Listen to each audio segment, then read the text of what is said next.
আসসালামু আলাইকুম, কি অবস্থা সবার? আশা করি সবাই অনেক বেশি ভালো আছো। তারও একটা নতুন সিরিজ নিয়ে তোমাদের সামনে হাজির হয়ে গেলাম। তো এই সিরিজে আমরা 24-25 সেশনে আমাদের রাবি, জাবি, চবি, গুচ্ছ এছাড়া কৃষি গুচ্ছে যে সকল পরীক্ষায় প্রশ্ন আসছিল সেগুলো সলভ আমরা একাধারে দিতে থাকবো। অর্থাৎ এটা তোমরা এই সিরিজটা সম্পূর্ণ ফ্রি পাবা। আমার প্লে লিস্টটা রেগুলার তোমাদের জন্য আপডেট হতে থাকবে, ঠিক আছে? তো অবশ্যই চ্যানেলে তোমরা চোখ রাখবা এবং চ্যানেলের পিডিএফটা, এই ক্লাসের যে পিডিএফটা সেটা আমাদের টেলিগ্রাম চ্যানেলে তোমাদের দিয়ে দিব।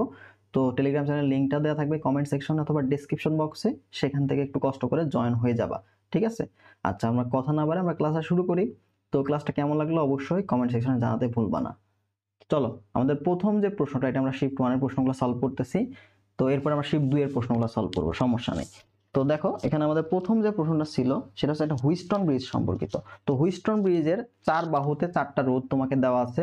তো 4টা রোধ যুক্ত আছে, বললো চতুর্থ বাহুতে কত ওহম রোধ কিভাবে যুক্ত করলে ব্রিজটি ভারসাম্য অবস্থায় থাকবে। তার মানে হুইস্টন ব্রিজে 4টা বাহুতে আছে, এখানে চতুর্থ বাহুতের আমাদের রোধটা চেঞ্জ করতে হবে এবং চেঞ্জ করার পরেই এটা কি করবে, ভারসাম্য অবস্থায় থাকবে, ঠিক আছে?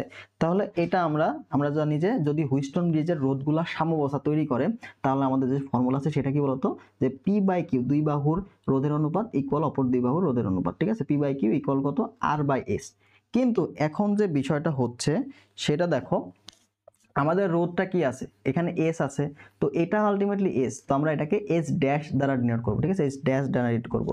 তো এই এস ড্যাশের মানটা আমার বের করতে হবে যে এটার মান আলটিমেটলি কত হলে এটা ভারসাম্য অবস্থায় আসবে, ঠিক আছে? আচ্ছা, চলো আমরা এস ড্যাশের মানটা বের করি। তো পি মানে কি, প্রথম রোধটা এখানে দেওয়া আছে 100, ডিভাইড বাই কিউ এর মান কত দেওয়া আছে, কিউ এর মান দেওয়া আছে তোমাকে 300, ইকুয়াল আর এর মান তোমাকে দেওয়া আছে দেখো কত, 24 ওহম। এবং এস ড্যাশ নতুন রোধ, অর্থাৎ কত রোধ হলে এটা ভারসাম্য থাকবে এটা বের করব, এস ড্যাশের ভ্যালু, ঠিক আছে? তো এখান থেকে দেখো 2 শূন্য কানা মানে 1/3, তার মানে তুমি এখান থেকে ইজিলি এস ড্যাশের মানটা কত পাচ্ছ, 72, ঠিক আছে? 72 ওহম। তো এই যে 72 ওহম, এইটা কি বলতো, এইটা তোমার চতুর্থ বাহুতে থাকতে হবে।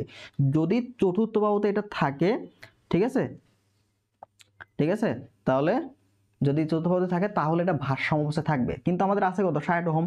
তো আমাদের যে এস ড্যাশটা, এই এস ড্যাশটা কি বলতো, এই এস ড্যাশটা কিন্তু তুল্য রোধ। এস ড্যাশটা কি, এস ড্যাশ তুল্য রোধ। তাহলে এস ড্যাশ তুল্য রোধ 72 ওহম কখন হবে, অর্থাৎ 60 এর সাথে কত যোগ করলে আলটিমেটলি 72 ওহম হবে। যখন তুমি দেখবা যে এস এর মানটা, এস ড্যাশের মানটা এস এর থেকে বড়, তখন আমরা কি করব, এটা শ্রেণীতে যুক্ত করব। কি করব, শ্রেণী সমবায় হবে। এবং যখন দেখবা এস ড্যাশের মানটা তোমার যে এস দেওয়া আছে সেটা থেকে ছোট, তাহলে তোমার মনে রাখতে হবে যে সমান্তরাল সমবায় তোমার এখানে অ্যাপ্লাই করতে হবে, ঠিক আছে? ঠিক আছে, তাহলে এস ড্যাশ, তার মানে এস এর সাথে কত শ্রেণীতে যুক্ত করলে আমরা 60 পাবো। তাহলে দেখো, আমরা ধরে নিলাম যে অতএব এস এর সাথে তোমার এক্স যোগ করলে আমরা কি পাবো, এস ড্যাশটা পাবো, কারণ শ্রেণীতে রোধগুলো কি হবে, যোগফল। তাহলে এক্স এর মানটা কত হচ্ছে, আলটিমেটলি এক্স ইকুয়াল টু কত বলতো, এস ড্যাশ মাইনাস এস, যার মানে আমরা দেখতে পাচ্ছি 72 থেকে 60 বাদ দিলে কত থাকে, 12। তাহলে এই যে 12 ওহম, এই 12 ওহম কি করবো আমরা, 12 ওহমটা আমরা শ্রেণীতে যুক্ত করব। কি করব, শ্রেণীতে যুক্ত করব, ঠিক আছে? তাহলে ফাইন্ড আউট কি করবা, ফাইনালি যে এস ড্যাশ আসবে, দেখবা যেটা বড় আসছে না ছোট আসছে, যে রোধ দেওয়া আছে। যদি বড় আসে তাহলে কত রোধ শ্রেণীতে যুক্ত করবা, মেন রোধ থেকে বাদ দিয়ে দিবা। আর যদি তোমাকে যদি বলে কি সমান্তরাল, তার মানে সমান্তরাল আমার কি, এই যে 1/rs, 1/rp equal to 1/p plus এইভাবে যে 1/q, এই সূত্র থেকে আমরা এই যে পি বা কিউ এর মানটা বের করে ফেলবো, ঠিক আছে? তো এইভাবে তোমরা ইজিলি মানটা বের করতে পারবা। বেশিরভাগ ক্ষেত্রে এটা আসবে। এটা কিন্তু রাবি 25 অর্থাৎ আসছে, গত লাস্ট স্টেশনে আসছে। খুবই সুন্দর একটা কনসেপ্টের ম্যাথ। পরবর্তী প্রশ্ন দেখো, 2 নাম্বারটা। এটা কিন্তু খুবই কনসেপ্ট ম্যাথ এবং এই প্রশ্নটা কিন্তু আসে দেখা যায় না। আমরা নর্মালি এই পর্যন্ত আসে দেখা যায়, কিন্তু এখানে এক্সট্রা করে এটা এক্সটেন্ড করা আছে। প্রশ্নটা কিন্তু ইম্পর্টেন্ট। দেখো, 20 সেন্টিমিটার ফোকাস দূরত্বের একটি পাতলা উত্তল লেন্স, কোন ধরনের উত্তল লেন্স, 30 সেন্টিমিটার দূরে রাখা একটি বস্তুর বাস্তব প্রতিবিম্ব তৈরি করে। তোমাকে বলেছে যে লেন্স থেকে 30 সেন্টিমিটার দূরে একটা বস্তু রাখা আছে, যার কি তৈরি করছে, বাস্তব প্রতিবিম্ব তৈরি করছে। আচ্ছা, যদি 6 সেন্টিমিটার পুরুত্বের 1.5 প্রতিসরাঙ্কের বিশিষ্ট একটি কাচের পাত প্রতিবিম্বের পথে স্থাপন করা হয়, তার মানে তোমার আলটিমেটলি এখানে একটা লেন্স দেওয়া আছে, উত্তল লেন্স। এবার আলাদা করে এখানে একটা তুমি কাচের পাত ঢুকাইছো, ঠিক আছে? কাচের পাত তুমি ঢুকাইছো, তাহলে প্রথমে তোমার যে প্রতিবিম্ব তৈরি হচ্ছিল সেটা যদি এখানে তৈরি হয়, তাহলে এই পাত দেওয়ার কারণে প্রতিবিম্বটা একটু সামনে তৈরি হবে, ঠিক আছে? এই যে কতটুকু সামনে আসলো বা কতটুকু প্রতিবিম্ব থেকে কতটুকু সে বিচ্যুতি ঘটলো, এটা তোমাকে বের করতে হবে, ঠিক আছে? অর্থাৎ চূড়ান্ত প্রতিবিম্বের অবস্থানটা কেমন হবে, কোন দিকে যাবে সেটা আমাদের ফাইন্ড আউট করতে হবে। তো নর্মালি আমাদের যদি প্রতিবিম্বের অবস্থান বের করতে বলে তাহলে আমরা কি সূত্র অ্যাপ্লাই করি, যে 1/f ইকুয়াল হচ্ছে 1/u প্লাস 1/v। এখানে ভিটা হচ্ছে প্রতিবিম্বের অবস্থান, ইউটা হচ্ছে কতটুকু আগে রাখা হয়েছে। তো এখান থেকে তোমরা চাইলে ভি বের করতে পারতা, বাট আমাকে কিন্তু বলে নাই যে প্রতিবিম্ব কতটুকু বড় হবে বা প্রতিবিম্ব কতটুকু দূরত্বে অবস্থান করছে, আমাকে বলে নাই। যদি বলতো তাহলে আমরা এর থেকে এটা মান বের করতাম। আমাদের বলছে কতটুকু চেঞ্জ হবে, অর্থাৎ কতটুকু বিচ্যুতি ঘটবে। তো এই যে বিচ্যুতিটা তোমাকে বের, এই যে এখানে যে ডেল এক্স কতটুকু বিচ্যুতি ঘটছে এটা বের করতে হবে। তো এই বিচ্যুতির মান তোমাকে বের করার সূত্র হচ্ছে ডেল এক্স, এটা সমান হচ্ছে টি ইন্টু 1 মাইনাস 1/μ। ঠিক আছে, এখান থেকে আমরা বিচ্যুতির মানটা বের করবো যে আলটিমেটলি কতটুকু চেঞ্জ হবে, কতটুকু অবস্থার পরিবর্তন হবে। তাহলে টিটা কি, টি হচ্ছে পুরুত্ব, এই টি হচ্ছে কি, এটা আমরা পাশে লিখে দিই। টি হচ্ছে তোমাদের জন্য পুরুত্ব এবং মিউটা তো জানোই সেটা কত, প্রতিসরাঙ্ক, প্রতিসরাঙ্ক। ঠিক আছে, তাহলে ভ্যালুগুলা বসাই দেই। টি এর মান তোমাকে দেওয়া আছে কত, 6 সেন্টিমিটার। 1 মাইনাস 1/μ এর মান কত দেওয়া আছে, 1.5। ঠিক আছে, 1.5। তো এখান থেকে আমরা দেখো বের করতে হবে 6 মাইনাস 6 এই পাশে গুণ হয়ে গেল 6/1.5। তো 1.5 কে তুমি এটা ভাগ করলে কত, 4 থাকে, আর 6 থেকে 4 বাদ দিলে মানে কত, 2। তাহলে 2 সেন্টিমিটার। এখন এই 2 সেন্টিমিটার আলটিমেটলি কি বলতো, কাছে আসছে না দূরে যাচ্ছে? আমরা চিত্র থেকে দেখতে পাচ্ছি, দেখো এই যে এটা লেন্স, এটা কি আমাদের লেন্স, এটা লেন্স এবং এটা কি কাঁচ। দেখো প্রথমে ছিল হচ্ছে প্রাথমিক অবস্থায় ফার্স্ট, এটা হচ্ছে ফার্স্ট স্থান, এবং এটা হচ্ছে সেকেন্ড অবস্থায়, দ্বিতীয় অবস্থায়। তাহলে দ্বিতীয় অবস্থায় কি প্রতিবিম্বটা কি করছে, কাছে চলে আসতেছে না, 2 সেন্টিমিটার এগিয়ে আসলো, 2 সেন্টিমিটার লেন্সের দিকে এগিয়ে আসলো। তার মানে কি, প্রতিবিম্বটি লেন্সের দিকে 2 সেন্টিমিটার কাছে আসবে, এবং এটা হচ্ছে আমাদের উত্তর। ঠিক আছে, এটা হচ্ছে আমাদের উত্তর। তো আশা করি বুঝতে পারছো। তো এরকম কনসেপ্টের প্রশ্ন আসতে দেখা যায় না, বাট এটা কিন্তু আসছে আমাদের নর্মালি। যে এই পর্যন্ত তোমাকে প্রশ্ন দেওয়া থাকে, বললো যে প্রতিবিম্বটা কেমন হবে, যদি ভি যদি পজিটিভ আসে তাহলে সেটা বাস্তব, আর ভি নেগেটিভ আসলে সেটা অবাস্তব। আর ভি হচ্ছে প্রতিবিম্ব লেন্স থেকে কত দূরে অবস্থান করছে প্রতিবিম্বটা। ঠিক আছে, এইভাবে তোমাদের বের করতে দেয় অনেক সময়, এই শুরু দিয়েও প্রশ্ন আসে। পরবর্তী প্রশ্নটা আমরা দেখি, আমাদের 3 নম্বর যে প্রশ্নটা, তোমাকে খুবই ইজি ভাবে কর্মদক্ষতা বের করতে বলছে। এখানে সুন্দর মতো আমরা পারবো এটা। দেখো আমাদের টি, এইটা টি1টা কত, 170°C। ক্যালভিনে নিলে কি হবে, ক্যালভিনে নিলে আমরা জানি এখানে কত, 400 ক্যালভিন হবে, এবং এখানে আছে 27°C। এটাকে আমরা ক্যালভিনে নিলে কত হবে, এটাতে 300 ক্যালভিন, 300 ক্যালভিন। তোমাকে ইটার মানটা বের করতে বলছে। তাহলে আমি সুন্দর মতো ইটার ভ্যালুটা জানি, এটা সমান কত, এটা সমান আমরা জানি হচ্ছে T1 minus T2 divide by নিচে কত বলতো, T1 ইন্টু 100%। ঠিক আছে, ইন্টু 100%। তাহলে ভ্যালুগুলো বসাই দাও। T1 এর মান কত দেওয়া আছে, 400, 400 মাইনাস 300 ডিভাইড বাই 400 গুণ হচ্ছে 100%। ঠিক আছে, তাহলে এখান থেকে আমি দেখতে পাচ্ছি উপরে কত হচ্ছে, আমাদের উপরে আসছে 100 চলে আসছে, তাই না? উপরে আসছে 100, দেখো উপরে আসলো কত, 100, নিচে আসলো কত, 400 গুণ কত, গুণ হচ্ছে এখানে 100। ঠিক আছে, তো তুমি চাইলে এখানে এই 200 না এই 200 কাটা দাও, কাটা দিয়ে 4 দিয়ে 100কে ভাগ করে দাও, তাহলে কত হলো, 25 না? তাহলে এখানে আমাদের 25%, এটা খুব ইজিলি আমরা বের করে ফেলতে পারবো। তো এই প্রশ্নটা তোমাদের অবশ্যই পারা উচিত। তাহলে প্রথম 3টা প্রশ্ন দেখলাম, প্রথম 2টা প্রশ্ন পারবা, মাঝখানে প্রশ্নটা একটু ঝামেলা ছিল, এই প্রশ্নটা, কারণ এই সূত্রটা অনেকে পারে আবার অনেকে পারে না। ঠিক আছে, তো এই সূত্রটা কিন্তু ইম্পর্টেন্ট, কতটুকু বিচ্যুতি হবে। পরবর্তী প্রশ্ন আসো, আমাদের এখানে একটি ট্রানজিস্টরের ম্যাথ। এই যে ট্রানজিস্টরের এই টপিকটা সেমিকন্ডাক্টর, এই সেমিকন্ডাক্টর থেকে প্রত্যেক বছর প্রশ্ন আসবে। ঠিক আছে, প্রত্যেক বছর তোমাদের কিন্তু প্রশ্ন আসে, অর্থাৎ রাবির জন্য তোমাকে সেমিকন্ডাক্টর অধ্যায়টা অনেক বেশি ইম্পর্টেন্ট। একটা দুইটা প্রশ্ন সবসময় আসে, হয় ট্রানজিস্টর থেকে আসে, নয় লজিক গেট থেকে আসে, অথবা তোমাদের সংখ্যা পদ্ধতি যে রূপান্তর সেখান থেকেও আসতে দেখা যায়। তো এই টপিকটা কিন্তু গুরুত্বপূর্ণ। তো তোমাকে বলছে একটি সাধারণ ট্রানজিস্টরে কারেন্ট গেইন, এই যে কারেন্ট গেইন, এই কারেন্ট গেইন ফ্যাক্টর আলটিমেট এটা আলফা হবে। আলফা যদি এত হয় তাহলে বিটা এর মান কত? তো আমরা জানি কি, এই যে আলফা এবং বিটার মধ্যে সম্পর্ক, সেটার সূত্র কি জানি, যে বিটা, এই যে ডিরেক্ট সূত্র তোমাদের দেওয়া আছে, বিটা ইকুয়াল টু কত দেওয়া আছে বলতো, alpha divide by 1 minus alpha. এটা হচ্ছে আলফা এবং বিটার মধ্যে সম্পর্ক। তো সূত্রগুলা ইম্পর্টেন্ট, অনেক সময় তোমাকে ডিরেক্ট সূত্র দিবে, বলবে যে বিটা এবং আলফার মধ্যে সম্পর্ক, নিচের কোন সূত্রটি সঠিক বা নিচের কোন সূত্রটি সঠিক নয়, অনেক সময় বিটা দিয়ে দিবে, অনেক সময় আলফা দিয়ে তোমাকে দিবে। ঠিক আছে, তো ভ্যালুগুলো আমরা ইজিলি এখান থেকে বের করতে পারবো। দেখো আলফার মান তোমাকে দেওয়া আছে কত, 0.98 তোমাকে উপরে দেওয়া আছে, আর নিচে দেওয়া আছে 1 মাইনাস 0.98।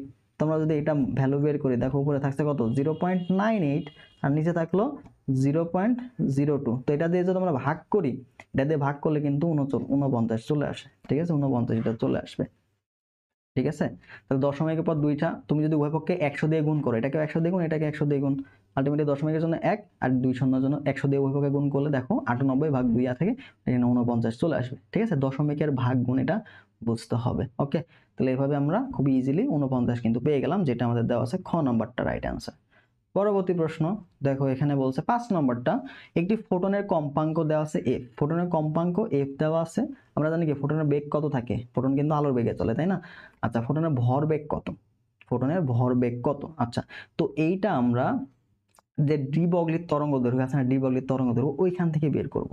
তো ডি বর্গলির তরঙ্গ দৈর্ঘ্য ল্যামডা, এটা সমান আমরা কি জানতাম যে এইচ ডিভাইড বাই হচ্ছে পি। এই পিটা কি, পিটা হচ্ছে ভরবেগ, পিটা হচ্ছে ভরবেগ। ঠিক আছে, তাহলে এই যে পি, এই পি সমান আমরা কি লিখতে পারি, এইচ ডিভাইড বাই ল্যামডা। এখন এখান থেকে ল্যামডা ভ্যালুটা তোমাকে বের করতে, আমরা জানি কি বলতো যে সি ইকুয়াল কত, সি ইকুয়াল টু হচ্ছে এফ ল্যামডা। অতএব ল্যামডার ভ্যালু কত, ল্যামডা, এই ল্যামডার মানটা কত হবে, সি ভাগ এফ। তাহলে এই যে ল্যামডার জায়গায় সি বাই এফ আমি বসাই দিলে ক্যালকুলেশন করলে মান পেয়ে যাব এইচ ভাগ সি বাই এফ। তো এখান থেকে দেখো এখানে লেখা যায় H F divide by C. ঠিক আছে, তো সুন্দর মতো একটু ট্রিক করে তোমাদের অ্যান্সারটা দিয়ে দিচ্ছে। ঠিক আছে, ঠান্ডা মাথায় লিখতে পারলে যারা বাসায় প্র্যাকটিস করে গেছে তারা ইজিলি পারবে। আবার তাছাড়া এই জন্য একটু সময় দিতে, এটা ডিরেক্ট সূত্র, ডিরেক্ট সূত্র এটা। ঠিক আছে, তাহলে অ্যান্সারটা কত হচ্ছে খ নাম্বারটা। বুঝতে পারছো? তো এই টপিকগুলো কিন্তু আমাদের জন্য গুরুত্বপূর্ণ। ডি বর্গলির তরঙ্গ দৈর্ঘ্য থেকে প্রায় প্রশ্ন দেখা যায়। চলো পরের প্রশ্ন দেখি 6 নাম্বারটা। এটা আমাদের সেমিকন্ডাক্টর অধ্যায় থেকে দেওয়া। তো এই যে চিত্র দেখতে পাচ্ছি, এই চিত্রতে তোমাকে দুইটা দেখো, আমাদের হচ্ছে সিলিকন এবং হচ্ছে জার্মেনিয়াম। এগুলা কি, এগুলো হচ্ছে ডায়োড। ঠিক আছে, ডায়োড। তো এই যে ডায়োড, এই ডায়োডটা তোমাকে দেখতে হবে এটা কি ফরওয়ার্ড বায়াসে আছে নাকি হচ্ছে ব্যাকওয়ার্ড বা রিভার্স বায়াসে আছে। যদি ফরওয়ার্ড বায়াসে থাকে তাহলে তোমার কারেন্ট থাকবে। ঠিক আছে, কারেন্ট এর মধ্যে দিয়ে যাবে। আর যদি এটা রিভার্স বায়াস হয় তাহলে কি কারেন্ট থাকবে না, কারেন্ট কি থাকবে না, কারেন্ট থাকবে না। তাহলে আমাদের দেখতে পাচ্ছি এটা কি ফরওয়ার্ড বায়াস আছে, কি আছে ফরওয়ার্ড বায়াসে আছে, এটা কি ফরওয়ার্ড বায়াসে আছে। তো ফরওয়ার্ড বায়াসে থাকলে দেখো এখান থেকে যে ভোল্টেজ আছে, এই ভোল্টেজ, এই ভোল্টেজে এর মধ্যে দিয়ে যাবে, এর মধ্যে দিয়ে যাবে। তো এই যে যতটুকু ভোল্টেজ এদের নিজ ভোল্টেজ, ঠিক আছে, এই ভোল্টেজ পরিমাণ কি ভোল্টেজ ক্ষয় হবে। ঠিক আছে, ভোল্টেজ কি হবে, ক্ষয় হবে। আর এই যে এতটুকু দুইটা ভোল্টেজ কি হবে, ক্ষয় হবে। তাহলে আমাদের কতটুকু ভোল্টেজ ড্রপ আউট হবে এবং কতটুকু থাকবে এটা হিসাব করতে হবে। ঠিক আছে, আচ্ছা, তাহলে আমাদের যে ফাইনাল যে ভোল্টেজটা যেটা এই যে এই প্রান্ত দিয়ে যাবে, এই প্রান্ত দিয়ে বের হবে ভি ড্যাশ, এই ভি ড্যাশটা আমাদের বের করতে হবে। ঠিক আছে, তাহলে কি বললাম যে ভি ড্যাশটা কি হবে, যে কতটুকু ভোল্টেজ যাচ্ছে, V dash equal to V minus V loss. ঠিক আছে, কতটুকু লস হচ্ছে, কতটুকু লস হবে। তাহলে মেইন ভোল্টেজ কত দেওয়া আছে, 10 দেওয়া আছে, পজিটিভ 10 দেওয়া আছে, মাইনাস কতটুকু লস হবে, এটার মধ্যে দিয়ে যাবে এবং এটার মধ্যে যাবে, তো দুইটা যোগফল পরিমাণ লস হবে। তাহলে দেখো এখানে 0.7 যোগ 0.3। ঠিক আছে, তাহলে এখানে আমরা দেখতে পাই 10 মাইনাস এটা 1 হচ্ছে, তাহলে এখানে 9 ভোল্টটা আমরা পাচ্ছি হচ্ছে আমাদের ফাইনাল ভোল্ট, যেটা এই যে রোধের মধ্য দিয়ে যাবে, অর্থাৎ কারেন্টের মধ্য দিয়ে আমরা কারেন্টের মানটা এই রোধের মাধ্যমে পাবো। ঠিক আছে, তাহলে আমাদের ওহমের সূত্র দেখো এখানে রোধের মানটা দেওয়া আছে আর এটা সমান কত 1.5 কিলো ওহম। তাহলে রোধের মানটা কিন্তু অনেক বেশি, তাহলে কারেন্টের মানটা অনেক কম থাকবে। আচ্ছা, তাহলে আই, এই আই সমান আমরা কি জানি ওহমের সূত্র থেকে যে V divide by R. V এর মান তোমাকে দেওয়া আছে 9 আর আর এর মান কত দেওয়া আছে 1.5 কিলো, মানে কি বলতো 10 টু দি পাওয়ার 3 না। আচ্ছা, তাহলে দেখো এই যে 0.5 1.5 ভাগ করলে কত থাকে 6 থাকে, তাহলে দেখো 6 আর 10 টু দি পাওয়ার 3 উপরে গেলে কি হবে 10 টু দি পাওয়ার -3 হয়ে যাবে, 10 টু দি পাওয়ার -3 অ্যাম্পিয়ার। আর এই যে আমরা 10 টু দি পাওয়ার -3 এটাকে কি লিখতে পারি, -3 মানে কি এটা মিলি, আর পজিটিভ 3 মানে এটা কিলো, তাই না? তাহলে এটা আমরা লিখতে পাচ্ছি দেখো 6 মিলি এম্পিয়ার, 6 মিলি এম্পিয়ার, যেটা আমাদের দেওয়া আছে ক নম্বর অপশনে। তো এইভাবে আমরা এই টাইপের প্রশ্নগুলো দেওয়া থাকবে। তার মানে কারেন্ট যাবে, তাহলে এটা অবশ্যই ফরওয়ার্ড বায়াসে দেওয়া আছে, আর ফরওয়ার্ড বায়াসে দেওয়া থাকলে এইভাবে তোমাদের যে ইয়েগুলো আছে ডায়োড, এগুলো কি বলতো এগুলো অর্ধপরিবাহী, তাই না, অর্ধপরিবাহী। তাহলে এগুলো এই যে এই ভোল্টেজ গেলে আলটিমেট এর মধ্যে দিয়ে বিভবটা যাবে, তো এই এতটুকু ভোল্টেজ কি করবে নষ্ট করে দেবে মেইন ভোল্টেজ থেকে, মানে এটা কি হ্রাস করে নেবে। ঠিক আছে, বাকি যে ভোল্টেজটা তুমি পেলে ওই ভোল্টেজটা তোমার রোধের মধ্যে দিয়ে কারেন্টের হিসাবটা তোমাকে করতে হবে। ঠিক আছে, এইভাবে ইজিলি করবা। পরবর্তী প্রশ্ন দেখো এখানে 7 নম্বরটা খুবই সহজ প্রশ্ন, এটা তোমরা সবাই পারবা, কারণ ফিজিক্সে এই শিফটের প্রশ্নটা মোটামুটি ইজি ছিল, দুই একটা প্রশ্ন বাদে। ঠিক আছে, তো এখানে দেখো 7 নম্বর প্রশ্ন তোমাকে বলছে কি একটি কণার উপরে এফ বল তোমাকে দেওয়া আছে, বল প্রয়োগের ফলে কণাটির এত মিটার সরণ হয়। তো তোমাকে কিন্তু সরণের ক্ষেত্রে অনেক সময় ডিরেক্ট ভেক্টর দেওয়া থাকবে অথবা অবস্থান ভেক্টর দেওয়া থাকবে, বলবে যে R1 থেকে R2 তে গেল, তাহলে তোমাকে কিন্তু এখান থেকে তোমাকে আর ভেক্টরটা অবস্থান ভেক্টরটা বের করতে হবে। ঠিক আছে, বের করে দেন বলের সাথে গুণ করতে হবে, ডট গুণ করতে হবে। এখানে তোমার ডিরেক্ট সরণ দেওয়া আছে, ঠিক আছে, এটা এস হবে। কোণাটি সরণ তোমাকে ডিরেক্ট দেওয়া আছে, তাহলে এখান থেকে তুমি কাজের মানটা বের করতে পারবে না, এটা তো আমরা অনেক করছি। ডাব্লিউ ইকুয়াল টু কত বলো তো, এফ ডট এস। তাহলে এখান থেকে দেখে দেখে বের করতে পারবো। আয়ের সাথে আই গুণ করো, 6 আর 2 12, প্লাস মাইনাসে মাইনাসে কত প্লাস হয়ে গেল। আবার দেখো 3 দুগুণে 6, তারপর দেখো কে এর সাথে কে গুণ করো, +3। ঠিক আছে, তাহলে এখান থেকে আমরা দেখতে পাচ্ছি কত, 18 3 21। ঠিক আছে, তাহলে আমাদের কি 21 জুল, এটা হচ্ছে আমাদের উত্তর, যেটা ঘ নাম্বার। এটা তোমরা পারবা। ঠিক আছে, অনেক সময় তোমাকে এভাবে দেওয়া থাকবে যে R1, এই R1 তোমাকে বললো 2 3 মনে করো 5, এই অবস্থান থেকে R2 মনে করো হচ্ছে 3 5 7, এই অবস্থানে গেল। তাহলে তোমার আলটিমেটলি যে ভেক্টরটা, অবস্থান ভেক্টর, সেটা কত বলতো, আর ভেক্টর। এটা সমান তোমার এখান থেকে এই যে R1 অবস্থান ভেক্টর, R2 মাইনাস R1, এভাবে করে ভেক্টরের মানটা বের করতে হবে। তখন তোমার হইতে হচ্ছে এরকম, দেখো 3 - 2, এটা হয়তো I প্লাস, ঠিক আছে, প্লাস দিতে হবে অবশ্যই, সবগুলো যোগফল আকারে থাকবে। তারপর দেখো 5 - 3, 5 - 3, তারপরে হয়তো যে ওয়াই অক্ষ বরাবর, দেন তোমার হয়তো কি বলতো প্লাস দিয়ে, তারপর দেখো 7 - 5 কে, এভাবে তোমার ভেক্টরটা বের করতে হবে। ঠিক আছে, এভাবে যদি অবস্থান ভেক্টর দেওয়া থাকে তখন আমরা এভাবে আগে আর ভেক্টরটা বের করে নেব। পরবর্তী প্রশ্ন দেখো, তোমাকে বলছে 8 নম্বর প্রশ্নটা, যে 4 সেন্টিমিটার ব্যাসার্ধের একটি চার্জিত গোলকের তল ঘনত্ব, কি বলছে, তল ঘনত্ব 2.5 একক। তাহলে ওই গোলকে সঞ্চিত চার্জের পরিমাণটা কত একক। ঠিক আছে, কত একক, এটা তোমাকে বের করতে হবে। তাহলে আমরা চার্জ ঘনত্ব যেটা পাই ডেল সিগমা, এটা সমান আমরা জানি কত, কিউ ভাগ হচ্ছে এ। এবং এটা কি বলছে, এটা একটা কি গোলক, তাহলে গোলকের ক্ষেত্রফল মানে কি 4 পাই আর স্কয়ার। ঠিক আছে, তাহলে এখান থেকে কিউ, এই কিউ সমান আমরা কত পাবো, সিগমা ইন্টু এ। তাহলে ভ্যালুগুলো বসাও, এখানে দেখো দেওয়া আছে কত, 2.5 ইন্টু 4 পাই আর স্কয়ার। ঠিক আছে, তাহলে দেখো 2.5 ইন্টু 4 ইন্টু 3.14 ইন্টু আর স্কয়ার মানে কত, 4 সেন্টিমিটার। তো তারপর 16, এখানে একক যা আছে এটা 1 সেন্টিমিটার এককে নিবা। ঠিক আছে, তারপর হিসাব করলে এই মানটা আসবে, তাছাড়া মানটা ছোট হয়ে যাবে। দেখো বড় মান দেওয়া আছে এখানে, সেন্টিমিটার এককে আমরা হিসাব করব। তাহলে দেখো এখানে 2.5 4 দিয়ে গুণ করলে কত হচ্ছে, 5 5 10। ঠিক আছে, 10 এখানে গুণ করলে আবার 31 হয়ে যায়, বা তুমি এখানে 160 গুণ করতে পারো, 160 গুণ 3, এটা হিসাব করতে পারো, সমস্যা হয় না। তো দেখো 160, এটা তুমি যদি 3 গুণ করো, 3 0 318 18 8, হাত থেকে 1 3 1 3, আর কত 480। আর এখানে দশমিক কিছু আছে না, এই যে দশমিক 1.34, এটার একবার গুণ হবে, তার মানে এখানে 480 থেকে বেশি, মানে 500 কাছাকাছি যে মানটা, 480 বেশি। তাহলে এখানে তোমার 502টা কি 480 থেকে বেশি না, 500 কাছাকাছি মান, তাহলে এটা হবে উত্তর। আমি কিন্তু এখানে এক্সাক্ট ভ্যালুটা বের করি না, এক্সাক্ট ভ্যালুটা বের করলে মানটা একটু বড়, 1.4, এখানে আরো কিছু বাড়বে। ঠিক আছে, 1.14 দিয়ে গুণ করলে এখানে আরো 20-এর মতো বেড়ে যাবে মানটা। ঠিক আছে, আনুমানিক কাছাকাছি মান ধরে তুমি করতে পারো, যখন তোমার এই অপশনগুলো একটু দূরে দূরে থাকবে, কাছাকাছি থাকবে না। যদি এখানে বলতো যে 500, এখানে আছে 502, তাহলে কিন্তু আমি বের করতে পারতাম না। ঠিক আছে, আমার জন্য কোনো রিস্ক হয়ে যেত, সবগুলো আবার গুণ করা লাগতো। আচ্ছা, পরবর্তী প্রশ্ন দেখো 9 নাম্বার, নিচের কোনটি সঠিক নয়, এটা মনে রাখবা যে সঠিক নয় দেওয়া আছে নাকি সঠিক কোনটা, এটা অবশ্যই খেয়াল রাখবো, অনেক সময় তুমি ভুল করে ফেলো। দেখো এক্স রশ্মি, তো এক্স রশ্মিটা কি, এক্স রশ্মিটা হচ্ছে একটা তড়িৎ চুম্বকীয় তরঙ্গ। ঠিক আছে, তড়িৎ চুম্বকীয় তরঙ্গ, এটা মাথায় রাখতে হবে, তড়িৎ চুম্বকীয় তরঙ্গ। ঠিক আছে, আচ্ছা, তো এই দ্রুতির শূন্যস্থানে আলোর দ্রুতির সমান, অবশ্যই এখানে আমরা বলতে পারবো। এক্স রশ্মির তড়িৎ ক্ষেত্র বিচ্যুতি হয়, এই যে এইটা আমাদের পয়েন্টটা ভুল। দেখো তড়িৎ চুম্বকীয় যে তরঙ্গ, তারা হচ্ছে আমাদের তড়িৎ ক্ষেত্র, তড়িৎ বা চুম্বক, তড়িৎ বা চুম্বক ক্ষেত্র দ্বারা বিচ্যুতি হয় না, কি হয় না, বিচ্যুতি হয় না, এটা ইম্পর্টেন্ট। ঠিক আছে, এটা ইম্পর্টেন্ট। তাহলে আমাদের অ্যান্সারটা কত, অ্যান্সারটা হচ্ছে এক্স রশ্মির তড়িৎ ক্ষেত্র দ্বারা চুম্বক বিচ্যুতি হয় না, এটা গুরুত্ব। বাকিগুলো কিন্তু আমাদের এটার বৈশিষ্ট্য, এক্স রশ্মির বৈশিষ্ট্য। তো তোমরা যখন পড়ার সময় কিন্তু বাকি অপশনগুলোও দেখে রাখবা। তাহলে এটা সঠিক নয় মানে কি, এই তিনটা সঠিক, এই তিনটা সঠিক, তাহলে এই তিনটা সঠিকটা আমরা একটু পড়ে রাখি। তাহলে এক্স রশ্মির বৈশিষ্ট্যগুলো কি, এটা না। পরবর্তী প্রশ্ন আসতে পারে যে নিচের কোনটি সঠিক, তখন দেখবা যে এই তিনটা অপশনের মধ্যে যে কোনো একটা থাকবে। ঠিক আছে, তো যেটা সঠিক নয় ওটাও পড়বা, পাশাপাশি দেখবা যে নিচের কোন বৈশিষ্ট্যগুলো কোনগুলো, বাকি তিনটা কিন্তু বৈশিষ্ট্য। পরবর্তী দেখো, পৃথিবীর ভর ও ব্যাসার্ধ 3 গুণ করা হলো, তাহলে পৃথিবীর ভরকেও তুমি 3 গুণ করলা আর ব্যাসার্ধকেও 3 গুণ করলা, তাহলে অভিকর্ষ ত্বরণের মানটা আসলে কেমন হবে। তো নরমালি আমরা অভিকর্ষ ত্বরণের মান যে বের করি G2 বা হচ্ছে G ড্যাশ, যেভাবে বের করি G ড্যাশ, এই যে G ড্যাশ, এটা সমান কত জানি, এটা উপরে তোমার কি হয়, উপরে হচ্ছে তোমার ভরের গুণ, উপরে হচ্ছে ভরের গুণ, ভর কত গুণ হইলো, নিচে হচ্ছে ব্যাসার্ধের গুণ, নিচে কি, নিচে হচ্ছে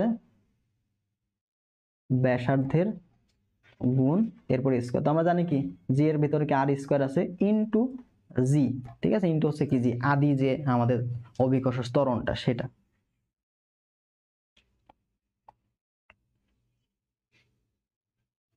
ঠিক আছে, তাহলে এখানে দেখো ভর কয় গুণ হয়েছে, ভর আমাদের 3 গুণ করছি, ব্যাসার্ধ কয় গুণ, 3 গুণ, তাহলে 3 এর পরে কি স্কয়ার ইনটু জি।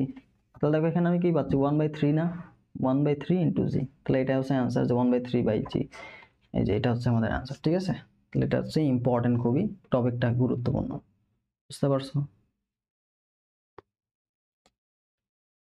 পরবর্তী প্রশ্ন দেখো, একটি স্প্রিং যদি দ্বিগুণ সংকুচিত করা হয়, কয় গুণ করলা, দ্বিগুণ করলা, কতটুকু সংকুচিত বা প্রসারিত করা হলো, তাহলে বিভব শক্তি কত? তাহলে বিভব শক্তি যে সূত্র আমরা জানি, দেখো এটা সমান কি, ই ইকুয়াল হাফ কে এক্স স্কয়ার। ঠিক আছে, তাহলে এখান থেকে যে এগুলো যদি কনস্ট্যান্ট হয় তাহলে আমরা বলতে পারি কি ই প্রপোর্শনাল টু এক্স স্কয়ার, তাই না? তাহলে যতটুকু বাড়বে তার কি বর্গের সমানুপাতিক, এক্স এর বর্গের সমানুপাতিক। তাহলে 2 এর পর স্কয়ার মানে কত, 4 গুণ, তাহলে এখানে অ্যান্সার কত হবে, 4 গুণ।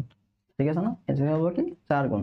তার মানে আমরা এখান থেকে বলতে পারি দেখো ই এন বা এন গুণ এই যে ই ড্যাশ এটা সমান কত হবে, এন স্কয়ার ইনটু ই, এন স্কয়ার ইনটু ই। তাহলে এটা কয় গুণ হলো, দ্বিগুণ হলো, দ্বিগুণ মানে কি 2 এর পর স্কয়ার মানে কি 4e, তাহলে আগের তুলনায় 4 গুণ হয়ে যাবে। ঠিক আছে, পরবর্তী প্রশ্ন দেখো, গতিশক্তি ও ভরবেগের সমীকরণ কেমন লেখচিত্র দিবে। ঠিক আছে,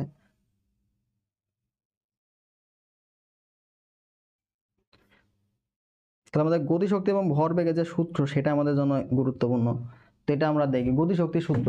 তাহলে গতিশক্তি এবং ভরবেগের মধ্যে সম্পর্কটা কি ছিল, যে ই কে এটা সমান কত, P square divide by 2m। ঠিক আছে, তাহলে 2m তো কনস্ট্যান্ট, তাহলে আমরা এখানে বলতে পারি যে ই কে প্রপোর্শনাল টু পি স্কয়ার। তো এইটা আলটিমেটলি এরকম যে Y proportional to X square, এরকম দেখতে। ঠিক আছে, এরকম দেখতে না, তাহলে এরকম দেখতে এটা কি হবে, এর লেখটা হবে কি, লেখচিত্রটা হবে পরাবৃত্ত। ঠিক আছে, হবে কি পরাবৃত্ত। যদি এরকম হয় তো ওয়াই প্রপোর্শনাল টু 1/x এরকম টাইপের, তাহলে আমরা কি বলতাম যে আয়তাকার অধিবৃত্ত, আয়তাকার আয়তাকার অধিবৃত্ত। যদি দুইটার উপরে স্কয়ার থাকে, ওয়াই এর উপরে স্কয়ার, এক্স স্কয়ার, এক্স এর উপরে স্কয়ার, তখন কিন্তু এটা কি হবে, আমাদের উপবৃত্তাকার হওয়ার সম্ভাবনা থাকে। ঠিক আছে, তাহলে এটার অ্যান্সার কি হবে, পরাবৃত্ত। কখন, কারণ এটার চিত্র কেমন, এটার আমাদের যে গঠনটা সেটা কার মতো, এই যে এরকম না, এটা যদি আমাদের কনস্ট্যান্ট হয়, এটা যদি কনস্ট্যান্ট হয় তাহলে আমরা বলতে পারি যে ই কে প্রপোর্শনাল টু পি স্কয়ার, যেটা ওয়াই সমানুপাতিক এক্স স্কয়ার এর মতো দেখতে। তাহলে এরকম হলে আমরা বলবো এটা কি পরাবৃত্ত টাইপের। পরবর্তী প্রশ্ন হবে, একটি স্থির বস্তুর ভর দেওয়া আছে এত কেজি, এটি একটি বল, একটা বলটা কতটুকু সেটা আমাকে জানাই, সেটা বলছে এফ বল এত সেকেন্ড ধরে ক্রিয়া করলো, তাহলে বস্তুর বেগটা এতটুকু হইলো, তাহলে বলের মান কত। তো নরমালি আমরা এই সূত্রগুলো কিভাবে বের করব, দেখো এফ এটা সমান কত এম এ, তাহলে এ সমান আমরা কত ডেল ভি বাই টি, তাহলে এম ডেল ভি ভাগ হচ্ছে টি, এখান থেকে আমরা বলের মানটা বের করবো। তাহলে দেখো ভর তোমাকে দেওয়া আছে 22,000 গুণ ডেল ভি স্থির ছিল, তাহলে 13.6 মাইনাস আলটিমেটলি 0, তাহলে 13.6 হবে এখানে, 13.6 ডিভাইডেড বাই এখানে টি এর মান কত আছে, দেখো 10.5, 10.5। ঠিক আছে, এটা তোমাকে দেওয়া আছে। তো এইবার এটা তোমাকে হিসাব করতে হবে, তাহলে দেখো আমাদের যদি হিসাব করি 10.5 আছে, এখান থেকে একটা শূন্য কাটা যায়, এই দিয়ে 13 কে গুণ করতে হবে। তাহলে যদি আমরা একটু ক্যালকুলেশন করি তাহলে আমাদের যে রেজাল্টটা আসে সেটা হচ্ছে দেখো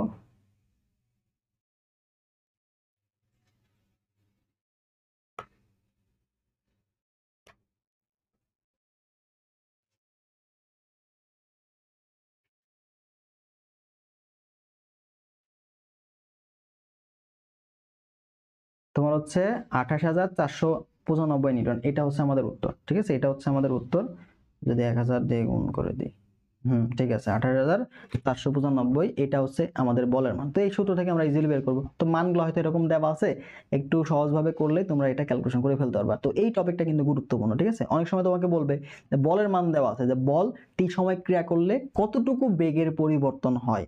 ঠিক আছে, তাহলে এই যে ডেল ভি, অনেক সময় তোমাকে ডেল ভি এটা মানে কি, এটা হচ্ছে বেগের পরিবর্তন, এটাও তোমাকে বের করতে দিতে পারে। ঠিক আছে, বেগের পরিবর্তন এটা তোমাকে অনেক সময় বের করতে দিতে পারে। ঠিক আছে, পরবর্তী প্রশ্ন দেখি 14 নম্বরটা। তোমাকে বলছে 2 কেজি ভরের একটি ব্লককে একটি আনুভূমিক তলের উপর দিয়ে কত বলে টানলে বস্তুটি সমবেগে চলবে। দেখো সমবল, সমবেগ মানে কি, এখানে কিন্তু ত্বরণের মানটা 0। সমবেগ মানে কি, ত্বরণের মানটা 0। এখানে তোমাকে একটা বলছে, দেখো ঘর্ষণ আছে, কি আছে, ঘর্ষণ, তার মানে কি বাধানকারী বল থাকবে। আচ্ছা, তো ঘর্ষণ বল কিভাবে বের করে, তো ঘর্ষণ গুণাঙ্ক মিউ, এটা সমান আমরা কি জানি যে আর।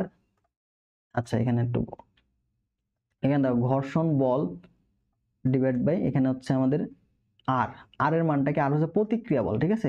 এবার এ আর এটা সমান তুমি এমজি দ্বারা লিখতে পারো, মানের দিক থেকে সেম, মানের দিক থেকে সেম, আর এবং এমজি মান কিন্তু সমান, ঠিক আছে, কিন্তু দিকটা বিপরীতমুখী। তো আমরা মান নিব এখানে, তাহলে আমরা এখান থেকে দেখো এফ কে, এই এফ কে এর মানটা কত পাবো, এফ কে এর মানটা দেখো পাবো হচ্ছে মিউ ইন্টু আর, আর মানে কি এমজি, তাহলে মিউ ইন্টু এমজি।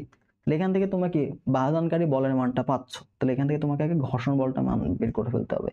দেখো এখান থেকে আমরা পাচ্ছি মিউ এর মান কত 0.1, ভর কত দেওয়া আছে 2 কেজি, তার সাথে আমাদের জি এর মান কত 9.8। তাহলে দেখো আলটিমেটলি এখান থেকে আমরা পাবো, তাহলে 2 গুণ 9.8 তার মানে কি ছিল 19.6, তার সাথে আবার 0.1 গুণ, তার মানে এখানে 1.96 তুমি পাচ্ছ আলটিমেটলি এত নিউটন বাধানকারী বল। তো এখান থেকে দেখো আমরা জানি যে সামেশন অফ এফ এটা সমান কত, জানি যে এফ প্রযুক্ত বল মাইনাস হচ্ছে বাধানকারী বল, ঠিক আছে। তাহলে যেহেতু এখানে ত্বরণের মানটা 0, তাহলে প্রযুক্ত বল কত হয়ে যাবে, 0 হয়ে যাবে। তাহলে তুমি এখান থেকে বলতে পারো যে এফ এটা সমান কত হবে, এফ কে, অর্থাৎ প্রযুক্ত বলটা কি হয়ে যাবে, বাধানকারী বলের সমান হয়ে যাবে। কখন, যখন আমাদের লব্ধি ত্বরণটা কত 0, ঠিক আছে, লব্ধি ত্বরণটা কত 0। তাহলে আলটিমেটলি কতটুকু বল প্রয়োগ করতে হবে, তুমি যদি যতটুকু বাধানকারী বল ওইটার সমান যদি বল প্রয়োগ করো, তাহলে এখানে কি বস্তুটা সমবেগে চলে, ঠিক আছে, বস্তুটা কি হয় সমবেগে চলে। তাহলে আমরা এখান থেকে বলতে পারি অতএব সমবেগ থাকলে, সমবেগ হলে আমি এখানে ডিরেক্ট লিখে দিব যে প্রযুক্ত বল বের করতে বলে আমরা ঘর্ষণ বলটা বের করব, আবার তাহলে আমরা প্রযুক্ত বলটা পেয়ে যাব, ঠিক আছে। প্রযুক্ত বল ইকুয়াল কি হবে বলতো, এখানে ঘর্ষণ বল, কারণ কি এখানে লব্ধি যে বলটা এটা কি হয়ে যায় 0, কারণ এটা সমান কত এম এ, আর এ কত 0, ঠিক আছে না। আচ্ছা, তো এখানে অ্যান্সারটা কত হচ্ছে আমাদের 1.96 নিউটন, 1.196 যেটাই হোক, এটা হচ্ছে আমাদের গ নাম্বারটা, ঠিক আছে।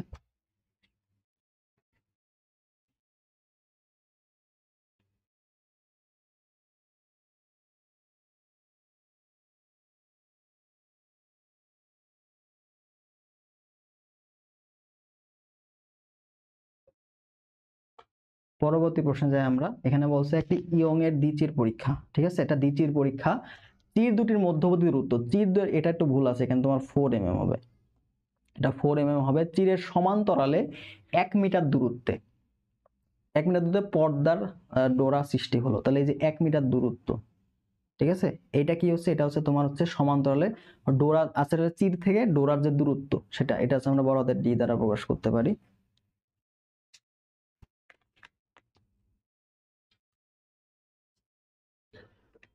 এবং এখানে আমাদের দূরত্ব দিয়েছে দুটা তীরের মধ্যে ছোট হাতের ডি, ঠিক আছে। তাহলে তোমাকে ছোট হাতের ডি এটা সমান দেওয়া হচ্ছে 4 মিলিমিটার, আর এটি তোমার বড় হাতের ডি সেটা কত, তীর হতে পর্দার দূরত্ব কত দেওয়া আছে 1 মিটার। আচ্ছা, এখানে দেখো আলোর তরঙ্গ দৈর্ঘ্য তোমাকে দেওয়া আছে ডেল, এটা কত দেওয়া আছে 3100 অ্যাংস্ট্রম, বুঝো। তারপর তোমাকে বলছে কতটুকু, কয় নাম্বার ডোরা, 12 নম্বর ডোরা, ঠিক আছে, কেন্দ্রীয় ডোরা থেকে 12 নম্বর উজ্জ্বল ডোরা, তার মানে এন এর মান তোমাকে দেওয়া আছে 12। তাহলে এখান থেকে আমরা ডোরার দূরত্বগুলো বের করার সূত্র কি জানি, যে এক্স এন ইকুয়াল কত হয় N lambda D divide by 17 D. তাহলে এন এর মান তোমাকে এখানে 12 দেওয়া আছে, 12 গুণন 3100 অ্যাংস্ট্রম মানে কি 10⁻⁻10 গুণন ডি এর মান দেওয়া আছে 1 ডিভাইডেড বাই এখানে ডি এর মান কত দেওয়া আছে, ছোটটা দেওয়া আছে 4 মিলিমিটার, 4 গুণন 10⁻⁻3। তো এখানে পাওয়ারের হিসাবগুলো তুমি আগে করে নিবা, ঠিক আছে। তাহলে দেখো এখানে আমাদের কত দেওয়া আছে 3100, দুইটা শূন্য, তাহলে এটার সাথে কি যোগ হয়ে যাবে, তার মানে কি -10 + 2 মানে কি এখানে 10⁸, আর -3 কি উপরে চলে যাবে, তার মানে তোমার হচ্ছে যোগ হয়ে যাবে। তাহলে দেখো প্রথমে ছিল কত -8, তারপর এই 3 উপরে যা যোগ হয়ে যাবে, তাহলে -8 যোগ 8 3 মানে কত 8 হয়ে গেল, 5 হয়ে গেল, ঠিক আছে। তাহলে উপরে তুমি কি পাচ্ছ 12 গুণন 31 গুণ হচ্ছে 1 গুণ পাওয়ারটা সাইডে লিখি কত 10⁻⁻5 ডিভাইডেড বাই 4, ঠিক আছে, ডিভাইডেড বাই কত 4। এখন তুমি এই যে 12 4 দিয়ে এটা কাটলা, 3 4 কত হয় 12 হয়, এবারে 3 আর 31 দিয়ে গুণ করলো, তাহলে আলটিমেটলি কত দেখো 3 1 কে 3 আর 3 3 কে 9, তার মানে কি তুমি কত পাচ্ছ 9.3, ঠিক আছে 9.3। আর এখানে তুমি পাইলা কত, আচ্ছা এখানে কি কোনো বিল টুল হলো নাকি অ্যাংস্ট্রম, অ্যাংস্ট্রম মানে তো 1000ই, 10⁻10। তাহলে এখানে তোমার হওয়ার কথা ছিল 9.3 10⁻⁻5। তো এখানে কি একটু ভুল হলো নাকি? অ্যাংস্ট্রম হিসাবটা কি একটু ক্লিয়ার? ওয়েট, 3100 দুইটা শূন্য কাটা, এখানে 8 হবে, নিচে হচ্ছে 5। এখানে মনে হয় একটু কিছু ভুল আছে।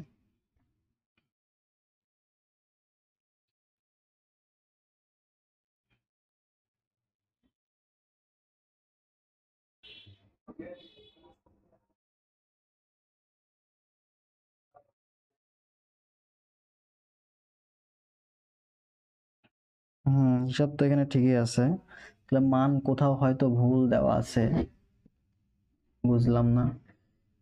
1 মিটার দূরত্ব এত অ্যাংস্ট্রম, উজ্জ্বলরা থেকে দূরত্ব কত? আচ্ছা,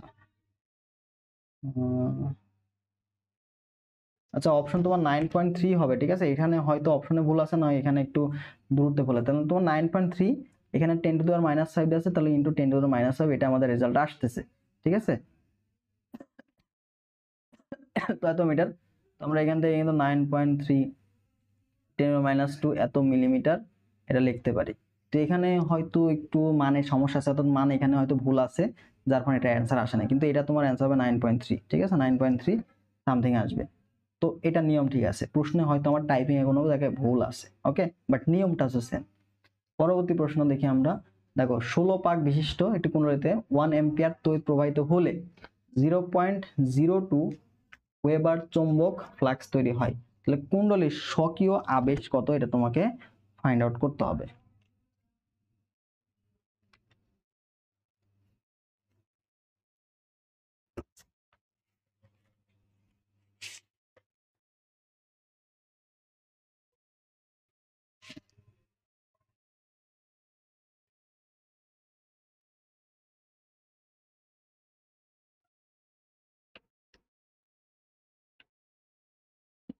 আমাদের দেখো পরবর্তী যে 16 নম্বরটা প্রশ্ন, এখানে তোমাকে বলছে 200 পাক বিশিষ্ট একটি কুণ্ডলীতে 1 এম্পিয়ার তড়িৎ প্রবাহিত হলে 0.02 ওয়েবার চৌম্বক ফ্লাক্স উৎপন্ন হচ্ছে। তাহলে কুণ্ডলীর যে স্বকীয় আবেশ গুণাঙ্ক, এই স্বকীয় আবেশ গুণাঙ্কটা কত হবে? তো আমাদের যে স্বকীয়, এটা কিন্তু আমাদের শর্ট সিলেবাসের বাইরে, ঠিক আছে, শর্ট সিলেবাসের বাইরের একটা চ্যাপ্টার।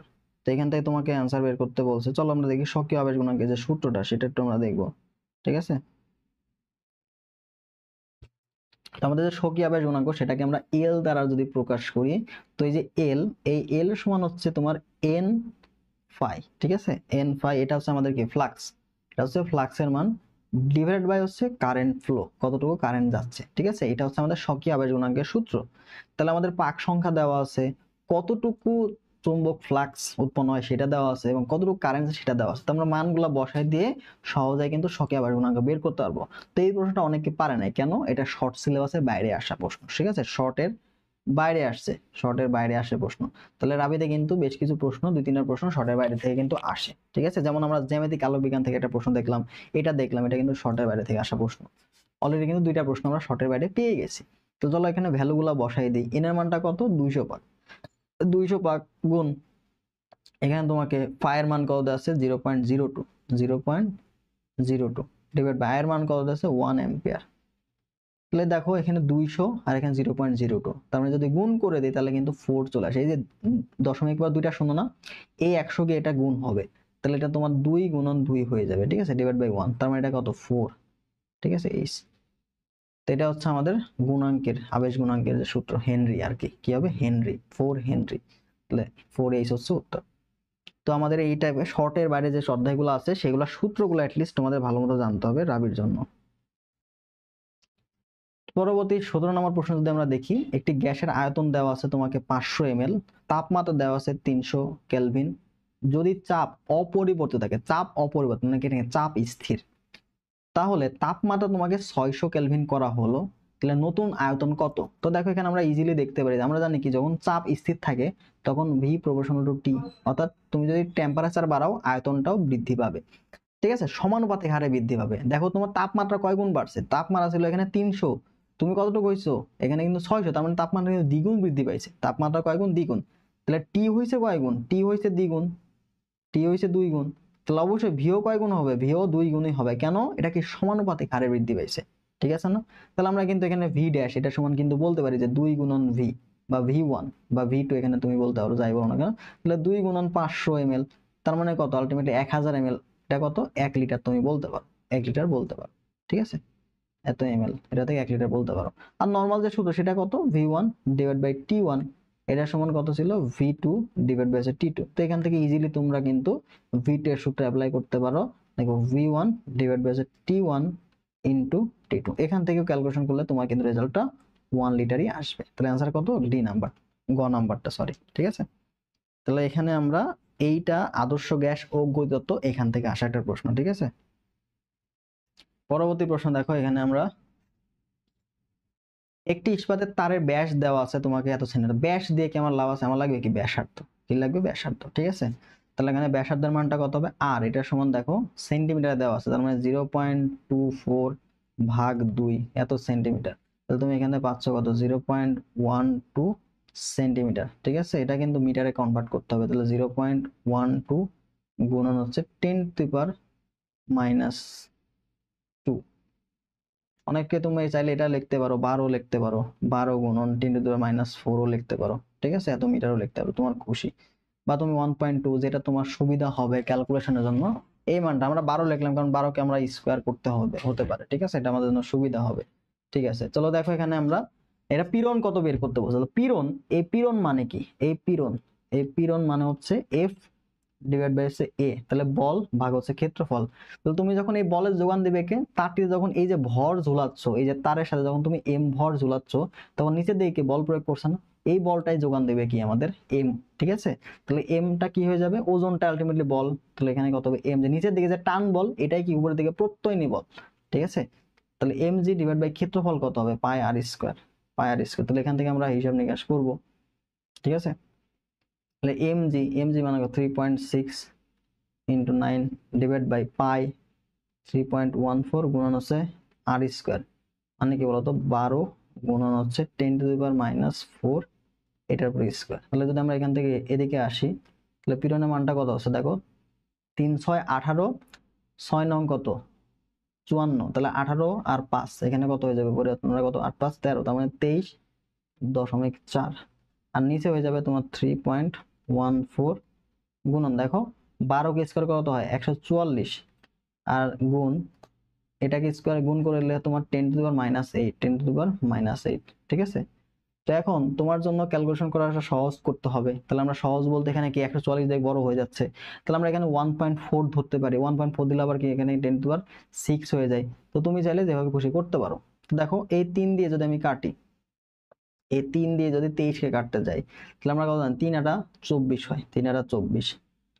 তার মানে এই দুইটা যদি গুণ করা যায়, দেখো 3.14 আর 1.4 যদি গুণ করে 23 দিয়ে ভাগ করে, তার মানে মানটা কি হচ্ছে? 7 এর কাছাকাছি একটা মান তুমি পাচ্ছ, ঠিক আছে? আর এখানে কিন্তু হিসাবটা 10 টু দি নিচে হচ্ছে তোমার, দেখো উপরে একটু বলে দিই, পাওয়ার হিসাবটা বলে দিই। দেখো 3⁴ ডিভাইড বাই দেখো 3.14, তোমার হিসাবের সুবিধাতে আমরা কি লিখলাম? এখানে 1.4 দিলাম। দেখো দশমিক ছিল এই পাশে, বামে নিয়ে আসলাম, কি যোগ হবে না? 2 যোগ করতে হবে। তাহলে এখানে 10⁻⁻6, এই -6 উপরে গেলে কি পজিটিভ 6 হয়ে যাবে। আর এই দুইটা গুণ করে তুমি যদি 23 কে ভাগ করো, তাহলে 7 এর কাছাকাছি একটা মান তুমি পাবা, ঠিক আছে? তাহলে এখানে 7 এর কাছাকাছি 7.8 অপশন দুইটা আছেই। এবার পাওয়ারের হিসাবটা আমার দেখতে হবে। দেখো পাওয়ার কিন্তু 10⁻6 আছে না?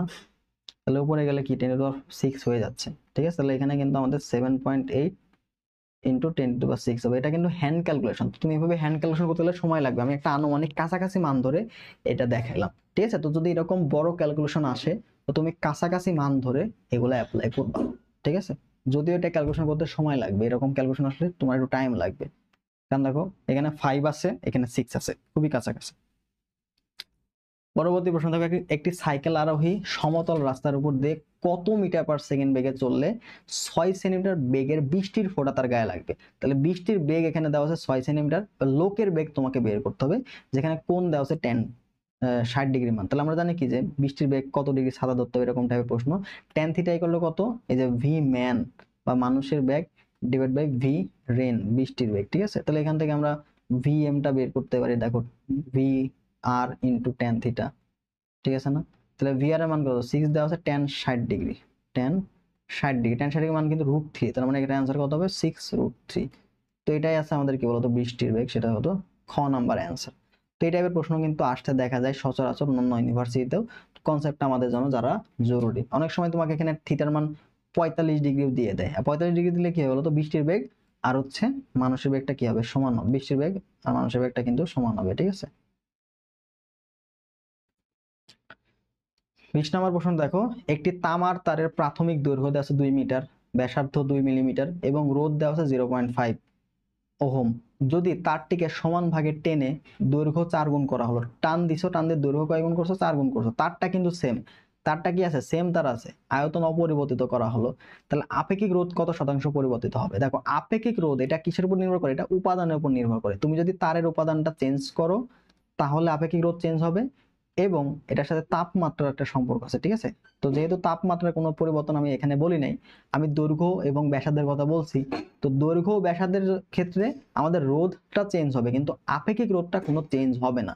তার মানে আপেক্ষিক রোধ কি হবে না, পরিবর্তন হবে না। তাহলে এখানে কি আপেক্ষিক রোধটা কি হবে, অপরিবর্তিত থাকবে। কি থাকে, অপরিবর্তিত থাকে। তাহলে অপরিবর্তিত থাকলে আলটিমেটলি কত পার্সেন্ট বলবো, এখানে 0% না, 0%। বলছে কতটুকু, কত শতাংশ পরিবর্তিত হবে, আসেই তো অপরিবর্তিত, তাহলে পরিবর্তন কেমন হবে, তাহলে এটা কি হবে 0% উত্তর, ঠিক আছে। তাহলে দৈর্ঘ্য এবং প্রস্থচ্ছেদের ক্ষেত্রফল চেঞ্জ করলে আপেক্ষিক রোধের কোনো চেঞ্জ হবে না।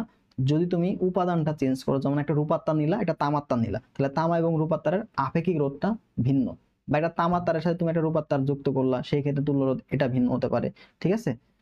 ওকে, তাহলে আপেক্ষিক রোধটা কি হয় না, চেঞ্জ হয় না। এটা তোমাকে ট্রিকি প্রশ্ন, বলো দৈর্ঘ্য দ্বিগুণ করলাম, প্রস্থচ্ছেদের ক্ষেত্রফল ব্যাসার্ধটা দ্বিগুণ করলাম, তাহলে আপেক্ষিক রোধ কতটুকু পরিবর্তন হয়, এটা কিন্তু ইম্পর্টেন্ট মনে রাখবা, এটা অপরিবর্তিত থাকে। এবার দেখো 21 নাম্বার, তোমাকে বলছে 3 কেজি ভরের একটি বন্দুক থেকে 210 গ্রাম ভরের একটি গুলি এত বেগে বের হলে বন্দুকের পশ্চাৎ বেগ কত। তো আমরা জানি কি, দেখো তো ভর বেগ কি থাকে, সংরক্ষিত থাকে আদি অবস্থায় শেষ অবস্থায়, তাহলে এটা কি বুলেটের ক্ষেত্রে, ঠিক আছে। তাহলে এখান থেকে, আচ্ছা এখানে একটু ভুল হয়ে গেছে,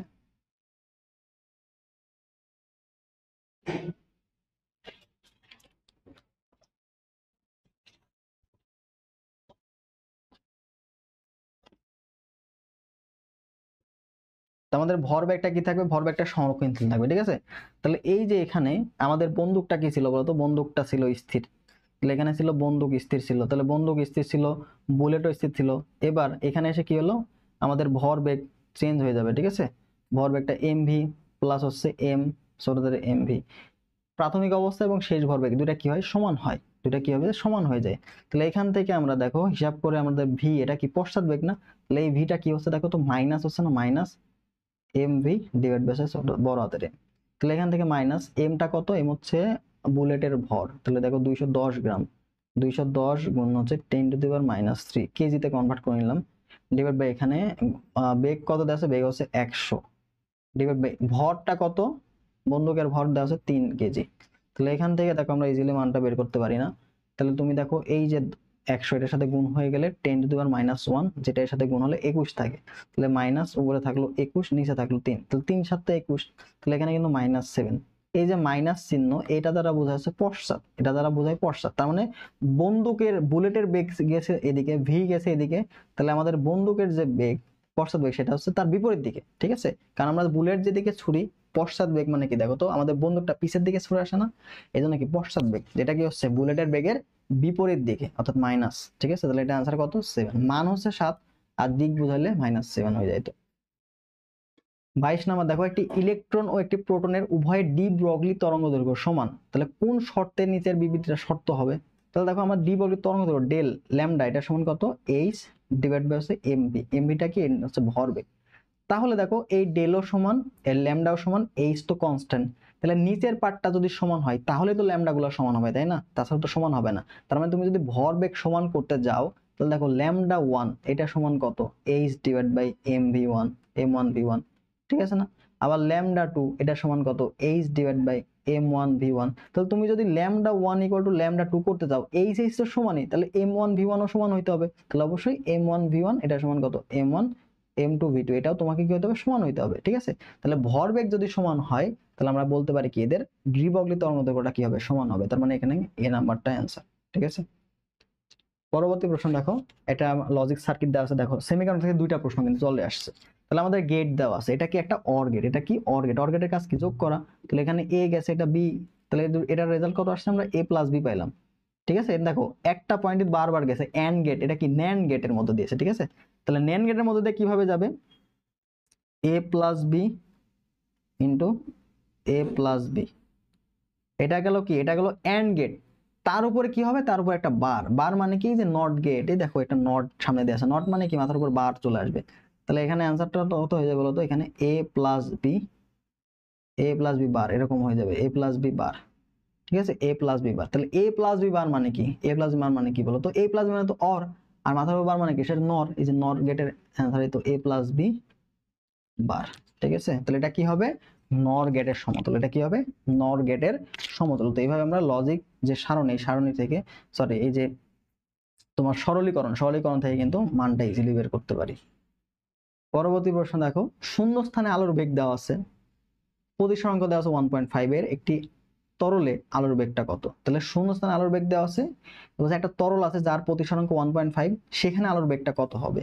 তো আমাদের এখানে দেখো মিউ অফ এ বি, এখান থেকে আমরা লিখতে পারি যে C of A divide by C of B, এটা কি শূন্য স্থানের সাপেক্ষে তোমাকে বলছে, তাহলে এখানে আমরা দেখো 1.5 অলরেডি আছে, 1.5 দেওয়া আছে, আর এখানে শূন্য স্থানে আমরা আলটিমেটলি বের করব, তাহলে দেখো আমাদের C A divide by CB, তাহলে আমাদের সিবি এর মানটা বের করতে হবে। তাহলে দেখো অতএব সিবি এটা সমান আমরা কত পাচ্ছি, সি এ ডিভাইড বাই 1.5, তাহলে সি এর মান দেখো 3 ইন্টু 10 টু দি পাওয়ার 8 আমরা জানি, আর নিচে হচ্ছে কত 1.5, ভাগ করলে কত হয় 2 না, তাহলে 2 গুণন 10 to the power 8 metre per second, এটা হচ্ছে আমাদের উত্তর। ঠিক আছে, তাহলে যখন ঘন মাধ্যম, এই মাধ্যমটা কি ঘন, এই ঘন মাধ্যমে গেলে কি বলতো বেগ কমে যাবে, বেগ কি হয় কমে যাবে, ঘন মাধ্যমে গেলে কি হবে বেগটা কমে যাবে, শূন্য স্থান থেকে যাচ্ছে, শূন্য স্থান থেকে যাচ্ছে, তাহলে শূন্য স্থান কি হালকা, আর একটা তরল যার প্রতিসরাঙ্কের মানটা বেশি, প্রতিসরাঙ্ক যত বেশি ঘনত্ব তত বেশি বাড়তে থাকে। ঠিক আছে, তাহলে প্রতিসরাঙ্কের মান বেশি হয় কি আলোর বেগটা এখানে কিন্তু কমে যাচ্ছে। ঠিক আছে, কমে যাচ্ছে, দেখো 2 গুণন 10 টু দি পাওয়ার 8 হয়ে গেছে। পরবর্তী দেখো লাস্ট আমাদের প্রশ্ন, সেটা বলছে একটি বস্তুর সরণ ও সময়ের মধ্যে সম্পর্ক তোমাকে দেওয়া আছে। তাহলে বস্তুটির প্রাথমিক বেগ কত, প্রাথমিক বেগ মানে কি যখন শুরুতে, শুরু মানে কি বলতো যখন আমাদের টাইমটা কত, টাইম হচ্ছে শূন্য, এই টাইম শূন্য মানে কি সেটা প্রাথমিক বেগ। তাহলে তোমাকে সরণ দেওয়া আছে, তোমাকে কোন চলকের সাথে, টি চলকের সাথে, তাহলে তোমাকে অবশ্যই বেগ ইকুয়াল টু কত হবে, V equal to D X divide by DT. ঠিক আছে, তাহলে দেখো এটাকে তুমি যদি ডি বাই ডিটি টি এর সাপেক্ষে অন্তরীকরণ করো, তাহলে তুমি কি পাবা বেগটা পাবা, তাই না, সরণকে অন্তরীকরণ করলে কি পাওয়া যায় বেগ পাওয়া যায়। আর ত্বরণ পাবো কি হবে, যদি দুইবার অন্তরীকরণ করি তাহলে ত্বরণ পাবো। তাহলে দেখো এখানে কত আসছে 10 টি প্লাস 2, তাহলে আমরা যেমন বলছি টি ইকুয়াল 0 হলে, টি ইকুয়াল 0 হলে ভি কত ইনিশিয়াল বেগ সেটা কত হচ্ছে 10 দুগুণে 20, 10 দুগুণে 20। ঠিক আছে এখানে, আচ্ছা দেখো 10 গুণন 0 যোগ হচ্ছে 2, কারণ ইনিশিয়ালে টি 0, তার মানে আলটিমেটলি 2 মিটার পার সেকেন্ড হচ্ছে আমাদের উত্তর। ঠিক আছে, 2 মিটার পার সেকেন্ড দেওয়া আছে কত এই নাম্বার। তো এইভাবে আমরা আলটিমেটলি সমগ্র সমাধান করলাম। তো আশা করি তোমরা বুঝতে পারছো। পরবর্তীতে আমরা দ্বিতীয় শিফটের প্রশ্নগুলো দিব, রসায়ন দ্বিতীয় ম্যাথ এগুলো হবে দিতে থাকবে। ঠিক আছে, প্রথম শিফটের আমরা রসায়ন ম্যাথটাকে কমপ্লিট করে দেন আমরা দ্বিতীয় শিফটের গুলো দিব। তো আশা করি তোমরা বুঝতে পারছো। যদি কোথাও কোনো সমস্যা থেকে থাকে সেটা অবশ্যই আমাদের কমেন্ট বক্সে জানাবা, আমারও কিছু ভুল ত্রুটি থাকতে পারে। ঠিক আছে, সেটা আমি সংশোধন করার চেষ্টা করব। এবং এটার যে পিডিএফটা, এর যে পিডিএফ, এই পিডিএফটা আমরা কোথায় দিচ্ছি, এই পিডিএফটা আমাদের টেলিগ্রাম চ্যানেলে তোমাদের দিচ্ছি। ঠিক আছে, তো টেলিগ্রাম চ্যানেলে তোমরা কষ্ট করে যুক্ত হয়ে যাও, কষ্ট করে যুক্ত হয়ে যাও। ঠিক আছে, লিঙ্কটা কি দেওয়া আছে ডিসক্রিপশন বক্সে, কমেন্ট বক্সে দেওয়া আছে।